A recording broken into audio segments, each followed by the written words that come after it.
Good night to you, cher spectateur. Tu sais, je pense que je vais rien t'apprendre, mais le dropshipping, à l'époque des AliExpress et autres Wish, ça existe aussi dans le cinéma. Ça s'appelle de la contrefaçon et je crois qu'on a toujours connu ça. Alors, ça peut partir sur une base un peu réflexive ce que je lance là, hein. Mais il faut simplement vous mettre en tête que souvent le 7e art a aimé faire corps avec le succès, a adoré construire et développer des films sonnant comme un peu similaires à leurs aînés, quitte à parfois même se la jouer copieur-colleur de l'extrême et refaire quasiment plan par plan des œuvres connues de tous, mais bon, plus c'est gros, plus ça passe comme on dit.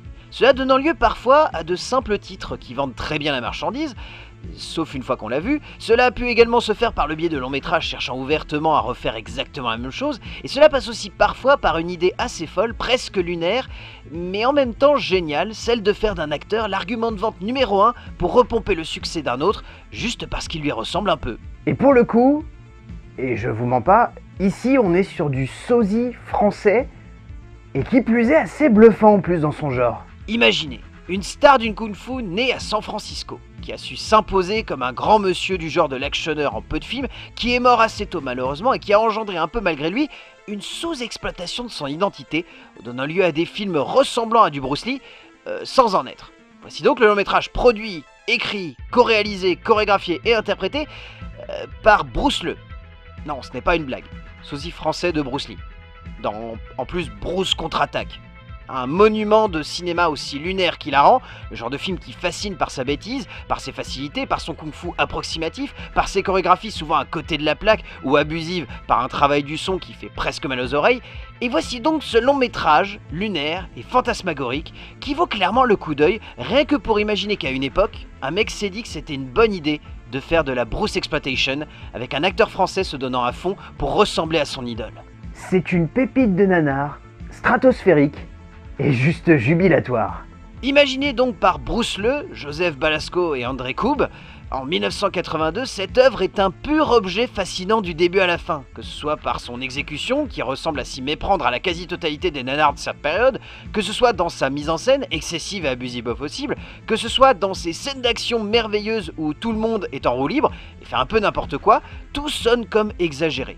On sent que dans la mise en scène, tout est là pour racoler le plus possible. Le jeu avec les décors, pour autant assez génialement rentabilisé entre la ville de Rome, Hong Kong ou même Paris, tout fait voyager, même pour le pire.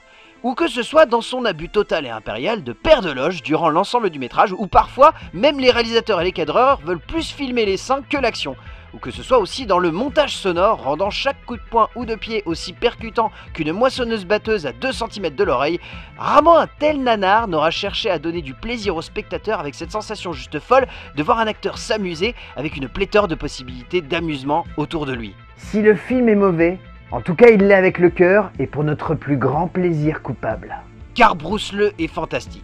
Et si l'ensemble du casting est à la ramasse et que beaucoup d'acteurs ne semblent donner que le minimum syndical pour avoir le droit à leur cachet à la fin du tournage, lui est totalement habité par ce qu'il veut montrer aux spectateurs. Soit avant tout qu'il aime Bruce Lee, qu'il aime son cinéma, qu'il aime son côté bourrin et violent, mais avec une petite dose de philosophie ici souvent sous la forme d'une métaphore pas très subtile, voire même racoleuse parfois.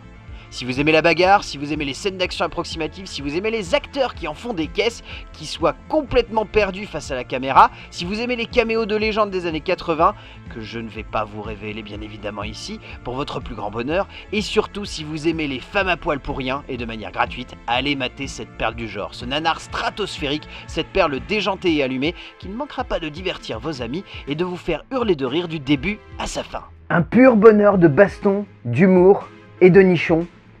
Et franchement, dans le genre, c'est tout ce qu'on aime. Bonne séance, et on se retrouve devant la porte arrière de votre cinéma le mois prochain.